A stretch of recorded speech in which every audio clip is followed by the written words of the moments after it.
तेजस्वी की हुंकार, जातिगत जनगणना, जनता की आवाज, बिहार बनेगा अब और भी बुलंद।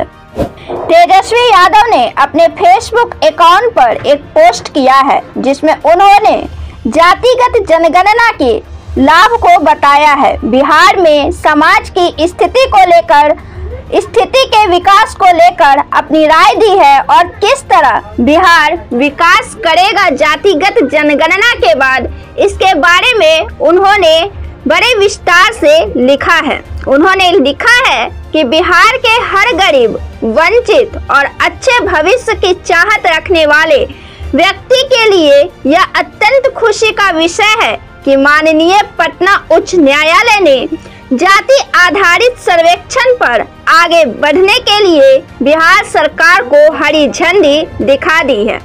इसे लेकर आम नागरिकों के चेहरे पर प्रसन्नता और संतोष स्पष्ट देखा जा सकता है। से जातिगत जनगणना करवाने के लिए आवाज उठाई जा रही थी। ऐसी जनगणना करवाने के लिए प्रयास हो रहे थे।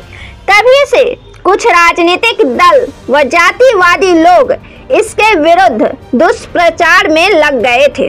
उन्होंने प्रचारित करना शुरू कर दिया कि यह केवल कमजोर वर्गों के ही हित में है, जबकि वास्तविकता इसके ठीक उलट यह है कि यह सभी वर्गों के, सभी लोगों के हित में समान रूप से है।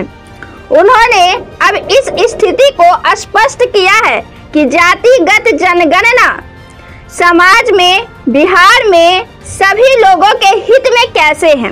तेजस्वी ने लिखा है कि समाज एक शरीर की भांति होता है। एक अंग के पीड़ा होने में या कमजोर होने पर उसका प्रभाव पूरे शरीर पर पड़ता है। एक अंग के कमजोर होने पर सभी अंग धीरे धीरे कमजोर होने लगते हैं। उसी प्रकार समाज या देश के कुछ वर्गों के पीछे रह जाने से आगे निकल चुके वर्ग भी अपने पूरे सामर्थ्य और प्रतिभा के अनुसार आगे नहीं बढ़ पाते हैं। इसका देश के विकास और सामाजिक सौहार्द पर इसका प्रतिकूल दुष्प्रभाव पड़ता है। कई लोगों ने जाति आधारित जनगणना के विरोध में यह भी कहा कि जाति के आंकड़े जुटाने की क्या आवश्यकता है, इससे तो समाज का विभाजन होगा। तेजस्वी यादव ने इसका भी स्पष्टीकरण किया है और उन्होंने बताया है कि चूंकि भारत में प्रारंभ से ही जाति और वर्ण के आधार पर व्यवसायों और समाज में लोगों के महत्व का विभाजन और वर्गीकरण हुआ, इस प्रकार व्यक्ति विशेष की आर्थिक स्थिति पर उसकी जाति का प्रभाव पड़ा। इतना ही नहीं, कुछ व्यवसायों को श्रेष्ठ तो कुछ को तुच्छ भी बताया गया।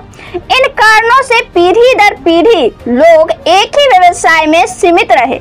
इससे आपका जीविकोपार्जन और आर्थिक स्थिति इस बात पर निर्भर करने लगा कि अपना जन्म किस वर्ण में हुआ, ना कि आपकी इच्छा या कौशल पर।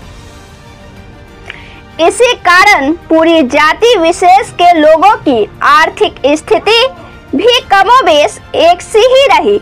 इसलिए कुछ वर्ग एक साथ धीरे धीरे पिछड़ते चले गए। अगर जाति के कारण कुछ लोगों में आर्थिक और सामाजिक पिछड़ापन व असमानता आया तो इस समस्या के कारणों का जुटान, उस पर अनुसंधान और इसका निदान भी जाति के वैज्ञानिक आंकड़ों के आधार पर ही किया जा सकता है। हर देश, सरकार, संगठन या संस्थाएं हर प्रकार के आंकड़े जुटाती है और उन आंकड़ों को आधार बनाकर आगे की प्रभावी योजनाएं बनाती है, निर्णय लेती है। सटीक आंकड़ों की मदद से समय, पैसों, संसाधनों और प्रयासों की बर्बादी से बचा जा सकता है। सही जानकारी होने से आवंटन, समय सीमा जुटाने और काम पर लगाने के लिए जरूरी संसाधन व आवश्यक संख्या में मानव बल का भी सही अंदाजा लगाया जा सकता है। अगर बात कुछ जाति विशेष या वर्ग विशेष के लोगों के प्रशिक्षण, शिक्षा, कल्याण, उत्थान और रोजगार की हो तो सरकार अथवा प्रशासन के पास अब जातिगत जनगणना के कारण सही और पूरी जानकारी पहले से उपलब्ध होगी। ऐसे उपलब्ध आंकड़ों का लाभ सभी वर्गों को मिलेगा, क्योंकि इन आंकड़ों से विकास की गति को पंख लगेंगे। और यह सभी जानते हैं कि जब भी कहीं तीव्र गति से विकास होता है तो उस विकास का लाभ सभी को समान रूप से मिलता है।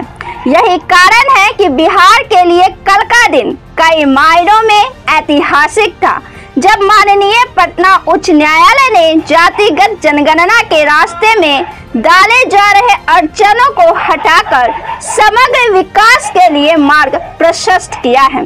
श्री यादव के इस बयान से कितने सहमत हैं, हमें कमेंट कर जरूर बताएं। वीडियो को लाइक करें, शेयर करें, हमारे चैनल को सब्सक्राइब जरूर से कर लें। धन्यवाद।